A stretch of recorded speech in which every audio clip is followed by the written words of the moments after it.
In a world where times are dark, and memories, flights of fancy and hope are all that seem to remain, there emerged amongst the people a desire for a hero, upon whom to affix their hopes and their dreams.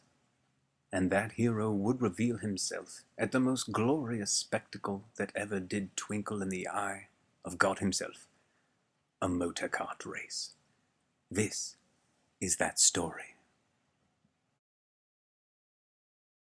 The sun was shining at the racetrack, and Mark Cirque found himself to be in a very good mood. He had arrived early and got things set up at tech, was able to enjoy a nice hot cup of coffee, and to his astonishment found that the usual line of people asking to borrow parts was extraordinarily short today. Dave Sharp and Evan McDucktails had their racing machine ready to go. Dave went to get a hearty bowl of goodness from the little guy racing crockpot, while Evan took his customary pre-race nap. Through the haze one could just make out the ghostly forms of Jeremy Hood, Sir Rolland Poley, a particularly handsome fellow, says this author, and Melvin Godsey, enjoying some friendly conversation and getting some vital pre-race nutrients. Meanwhile, Lord Matthew Bapeau was making some last-minute adjustments to his karting machine. There was another tenth or so in there somewhere, and he was determined to find it. Josh Lockhart, his cart already prepared and on the grid, settled into his pre-race routine, checking his blood sugar and checking it often under the watchful visage of his mentor. At Ghost Racing, Derek Hastings and Matt Geist were busy running some very routine and basic tests on the kid cart of young Brett Hastings. Embracing the simple, time-honored methods and traditions, these boys at Ghost will make sure that Brett Hastings is ready whenever his season begins. Over in tech, something looked a bit off to Mark as young Eli Fox rolled his cart onto the scales. The job of crew chief is indeed to push the envelope. However, like Icarus of old, it appears as though Jamie Foxx has flown far too close to the sun, and the eagle eyes of Mark Cirque and his aggressive pipe has indeed been noticed. All three being reasonable men, however, and good friends to boot, an understanding was quickly reached, and they all decided that the parts should best be changed right then and there. Agreement, however, was nowhere to be found in the mind of little Garrett Powell, who found himself at his wit's end. "Which is the right racing garment for me?" his mind queried. After several more excruciating moments, he reluctantly made his selection and scurried away to the drivers' meeting, which was about to begin. On the racing track they gathered to hear Jay's final instructions. With monk-like focus they hung on every Burgessy word. Finally it was time to gather on the grid. Ah, the grid. Camaraderie. A last-minute check of the cart. Yes, indeed, these racing drivers are ready to go. Saddle up came the cry from the elder Burgess, and saddle up they did. All eyes now focused on the younger Jason Burgess as the engines roared to life. Anxiously they waited. Then suddenly, with a cat-like leap, Jason and the green flag were in the air, and the race was underway.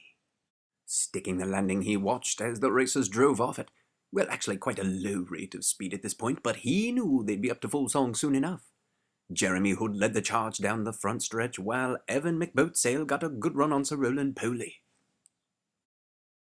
Once again, Garrett Powell just could not decide what to do. Go low? Stay on the bumper of Josh Lockhart? Quite a quandary indeed. Just then Sir Rolland was all smiles as with a mighty jolt Josh Lockhart thrust him into the lead. Derek Hastings, seeing this potential catastrophe, thought to himself, "I believe I'll lift." Sir Rolland led them into turn one, while Garrett Powell gave a big shove to the little guy. But the shove was ill-timed, and Evan was flung into the side of Jeremy Hood, who, though a mall Santa during the Christmas season, he knew this was certainly no time for a little guy in his lap, and took evasive action. "They're all stupid," thought Derek, as he zoomed to the inside of a surprised Melvin Godsey. As Evan recovered and Sir Rolland led them away, it appeared as though little Garrett Powell had chosen an ill-advised line and was now executing a rather textbook three-point turnaround. And as he rejoined the race, he couldn't help but notice the appalling lack of Matt Geist and Eli Fox. Where were they? Where they were was not at all a happy place. Not at all.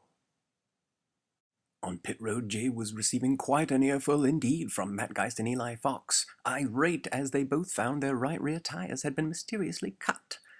Looking back through the video footage, however, it soon became evident that something was afoot. Where was Lord Bepeau? As they scanned the footage, it soon became apparent. That rascal. It appears as though Matt Geist and Eli Fox have been the recipients of the old sword to the right rear gag. Failing to see the humor, however, Jay Burgess issued a black flag for Lord Bepeau, but it was too late. Geist and Fox had taken matters into their own hands as Geist threw his now defunct wheel and Eli his helmet and an oncoming Lord Bepeau. I believe perhaps they failed to see the humor in the old sword to the right rear gag, thought Lord Bepeau, as in a flash he was struck. Though able to deflect the helmet with his shield, Geist's throw landed true, sending Bepeau into a spin. Leaping from his crash cart, Lord Bepeau made for the trees, with Geist and Fox at his heels. Meanwhile, on track, the racing action was fierce indeed. Lap after lap they battled, turning left, right and left again. The fans cheered as each saw their favorite kart racer take his turn at the front. Down the straights, through the twists and turns, the engines, sucking, squeezing, banging and blowing out their four-cycle-y anthem of speed. Everywhere one looked 'twas a battle indeed, as each racing driver desperately tried to catch the man in front of him. As they passed halfway, the speeds increased. Jeremy Hood was run out of room, but said, "Screw you guys, I'll just drive up here." Through the stadium section, past the screaming fans, under Tony's new "Try and hit me now" safety perch, they roared. Then, with 10 to go, catastrophe! It appears as though our good friend Melvin Gotzi, perhaps blinded by "I'm not wearing a full-face helmet" wind tears, has indeed struck a low-hanging branch. Ow! "I did that on purpose," he shouted as everyone drove away, but no one believed him for a moment. With 5 to go, Hoodie and Lockhart led the charge. With 4, it was Evan. But with 3 to go, all seemed to stall out behind the mighty wake of Derek Hastings. No one could find a way past. Surely this would be how the race would end. And just as that very thought began to creep into spectator and racer's mind alike, something else began to come into their view, though it was hardly creeping. The white flag was in the air, and indeed an additional kart was on track. One by one, Sir Rolland, Lockhart, and McLaughlinspiel stared in amazement as they were passed by none other than Brett Hastings. In all the gripping race-long excitement, he had indeed run down the pack completely unnoticed, and was now streaking towards the final turn, splitting Powell and Hoodie, with only his father betwixt himself and victory. What a lovely-looking checkered flag, Derek thought to himself. I'm quite pleased with my performance today, and I'm sure the fans are as well. I believe I'll just give them a little wave and... But it was he who would receive a wave, as Brett Hastings, having made a bold move to the high side, rocketed past with a sheepish grin on his face, as if to say, "Ha ha, Dad, I've stolen the win, but of course please still clothe and feed me." Not to worry, Brett, for Derek's state of shock and dismay shifted quickly to one of great pride and joy as he watched his son cross the start-finish line, taking the victory. The battle over the final podium position was hotly contested indeed, as little Garrett Powell and Jeremy Hood had an old-fashioned beat and bang all the way to the line, and it's Jeremy Hood sliding across in third, followed by Powell, McCorkdale, Lockhart, and in the final position, Sir Rolland Poley. Whatever. What a glorious day of racing it has been. All that remains now is a quick trip to Tech and the scales. And it's a thumbs up from Mark Cirk. Yes, indeed, everything is legal, and the weight is good. The fans were elated as they saw their champion. Indeed, they had their hero. Everyone was so pleased as the trophy was hoisted high into the sky.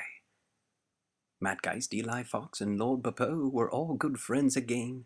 Yes, all was right in the world, as it always is, no matter how it goes, at the most wonderful place on earth, a motorkart race.